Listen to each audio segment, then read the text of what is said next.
Hey everyone, Thyworm here, and today let's go over all of the league mechanics from an SSF perspective and explain when in your progression they make the most sense, what is good about them or why they suck. Let's dive in.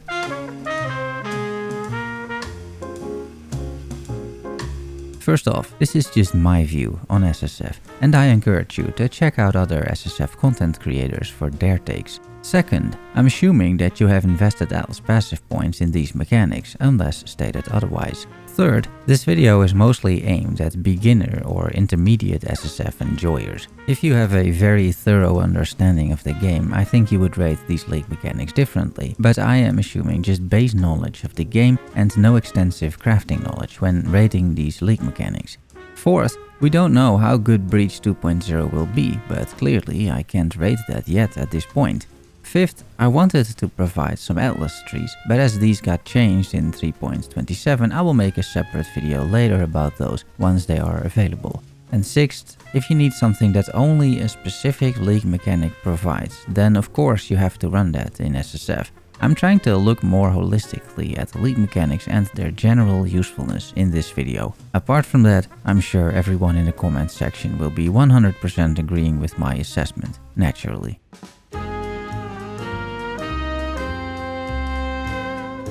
Starting with good early game league mechanics or league start mechanics. I'm not saying these are exclusively good at league start, although sometimes I do say that.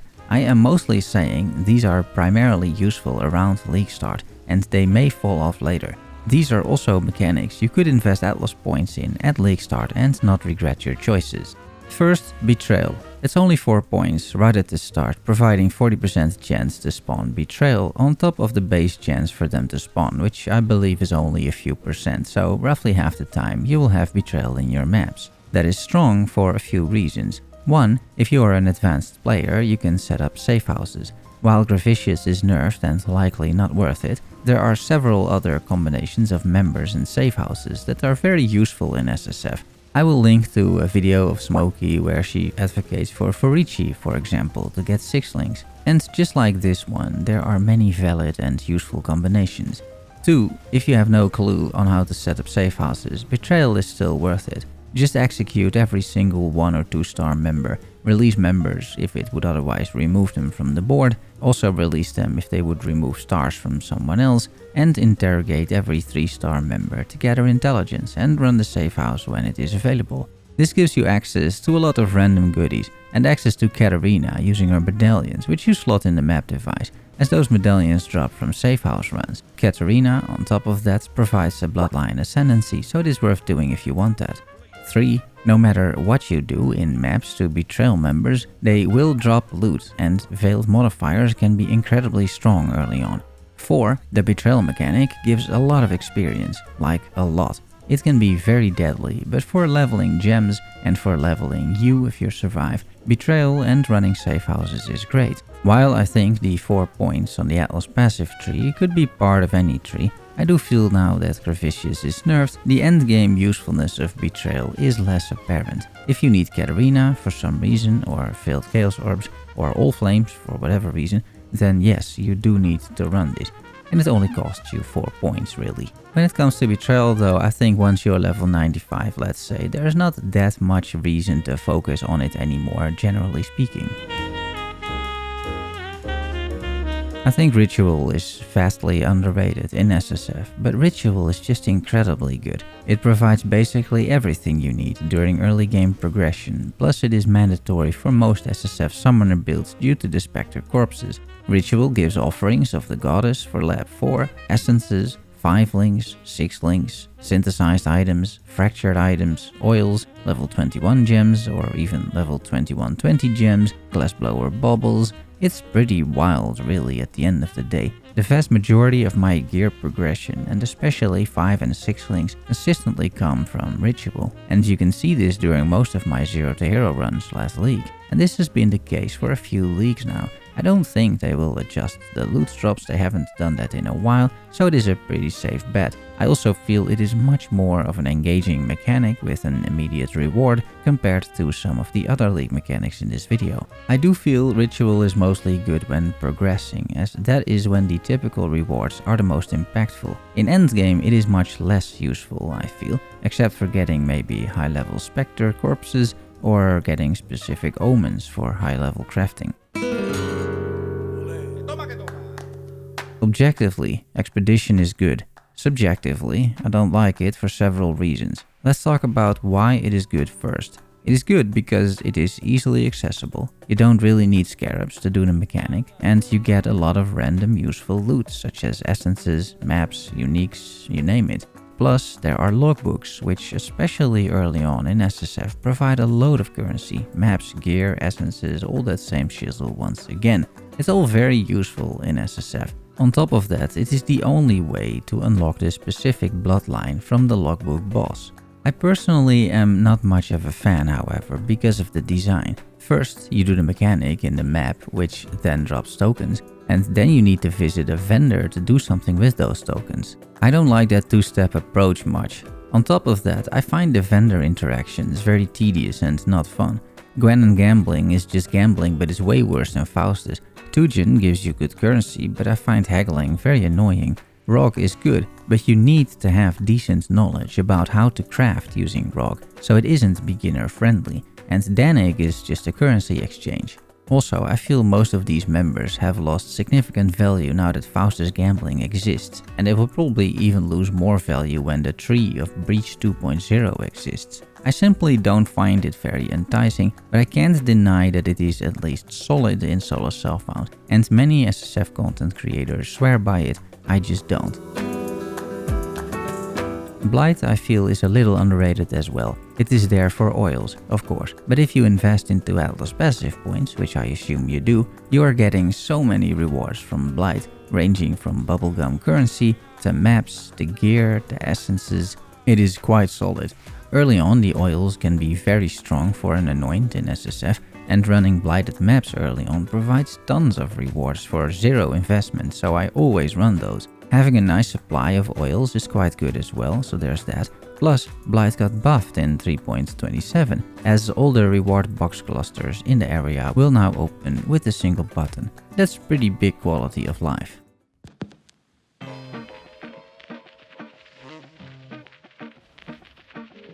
The reason for adding Incursion to good late game mechanics is that typically you run Incursion only for two reasons. You want to double corrupt an item, or you want to double corrupt a gem. Both those situations occur around endgame, not while progressing. I don't consider this a situational league mechanic, as you will usually have items to double corrupt and gems to double corrupt. That said, I do think Incursion offers good rewards early on. I just don't think it is worth giving up Atlas points for, as there are better options out there. Should you be able to run a temple with Alpha though, I would. Delirium is a bit of a grey area, but I consider it mostly good at late game. It is extra map juice, delirium layers, which is more end than early game. Cluster jewels are something you typically use around level 90 as well, making it late game. Doing simulacrums, that is definitely a late game thing, so all in all, it has the most value in late game. It does good in early game as well though, although it makes maps exponentially harder to run. While Abyss for certain classes, primarily summoners, is also very good early game, and while Abyss tends to give a very decent experience, I would still consider it mostly valuable in endgame progression. Abyssal depths only spawn in tier 11 plus maps, so before that you won't find Abyss bosses.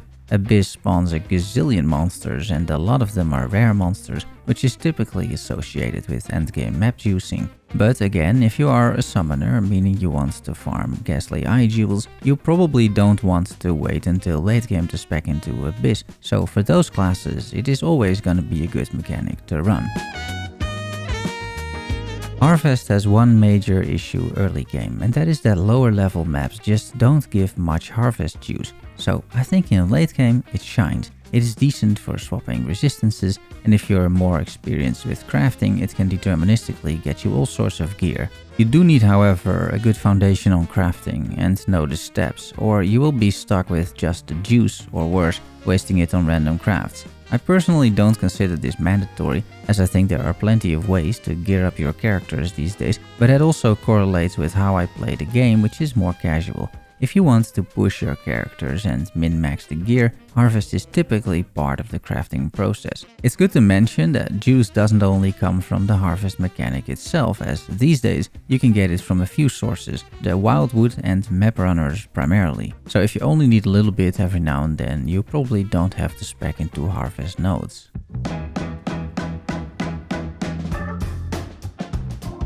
From early to end game, Strongboxes are simply amazing in SSF. The constant currency you get from them, the occasional rare div cards, corrupted sixlings, the ease of use as it is just clicking a box and killing the monsters, and the fact that they don't require scarabs to feel good make this an evergreen League mechanic. It's always solid, it is always good, and with scarabs it becomes even better. Shrines are simply character power, and you can use extra character power anytime in the game, so these are always good. I'm not sure this counts as a League mechanic, as it's part of shipping or mining for Kingsmarsh, but the Lost in Transit node in SSF is something I use all the time. This basically puts what you would normally get from a Kingsmarsh shipping shipment into boxes in the map. And then you open it and you get a bunch of loot. While it procs only occasionally, I found it to be incredibly useful to get all sorts of stuff, mostly 5 and 6 links, rune grafts, uniques, ward gear, and of course tattoos. I think Legion is a League mechanic that is just always solid. It is probably the League mechanic that gives the most loot to begin with, plus you get access to timeless jewels which are incredibly strong, incubators which can provide 6 links and are quite common. Other useful incubators exist as well. They are synthesized and fractured gear all of the time, and a bunch of currency. It is good early, it is good late. The only question is really if you have a build that can clear Legion comfortably.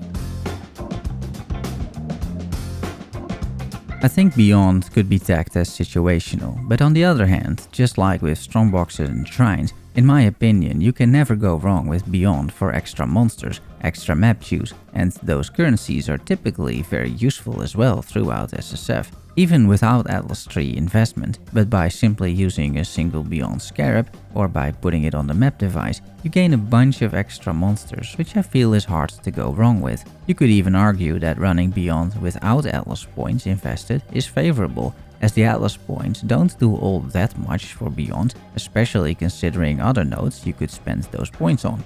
If you run Beyond without Atlas investment, you will likely spawn the Beyond bosses, and those are incredibly tanky, so bring some DPS to the table, or just ignore them when they spawn, that is an option too. Before the buffs to the Heist members in 3.27, which means they're now always level 5, I wouldn't consider Heist as a League mechanic that is always viable and good. But now that the setup time for Heist is very minimal, I think you only need to find the other members and you're done. You can just run any blueprint you find and gear your rogues along the way using the gears you find in the blueprints. That's a huge improvement, and Heist in SSF offers plenty of various rewards, plus of course some very interesting replica uniques, so it is all in all worth running at any stage of the game. Also don't forget the currency, they top a lot of currency these things. Finally, Heist also provides very decent experience, which is something not many people may be aware of, but leveling through Heist is quite effective. I think the best way to play Heist is to unlock the other members ASAP using just a few contracts. It's deterministic, it should take you only like 6 contracts or so. And then I personally only run blueprints and only the revealed wings. I don't run contracts to be able to reveal more blueprint wings. I think that is a waste of time, so I just run one wing and call it a day on the blueprint. The Atlas passives that provide completely revealed blueprints are quite good, and I feel worth taking if you are in the area on the Atlas passive tree.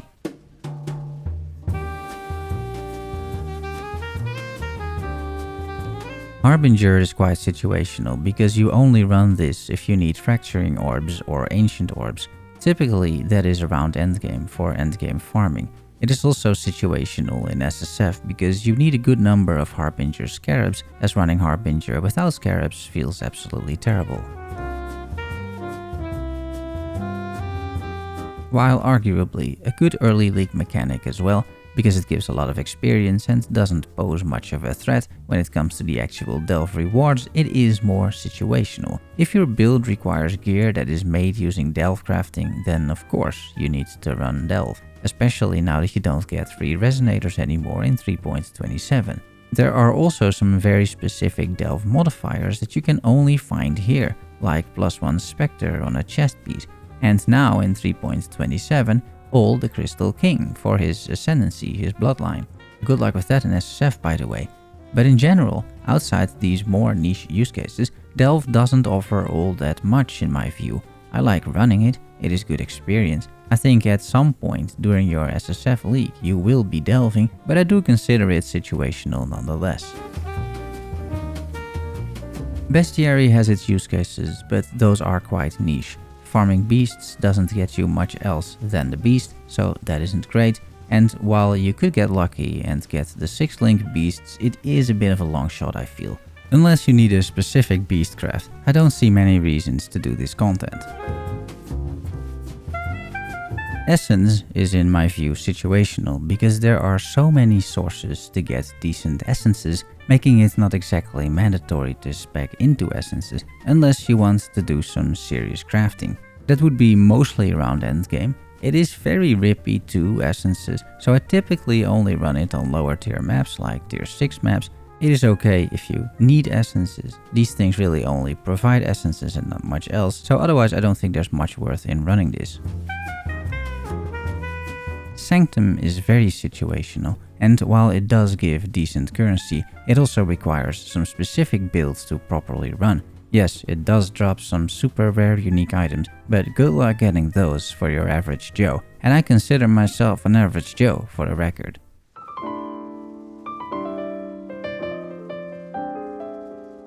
There's really only one league mechanic that is just horrible, and that is Ultimatum.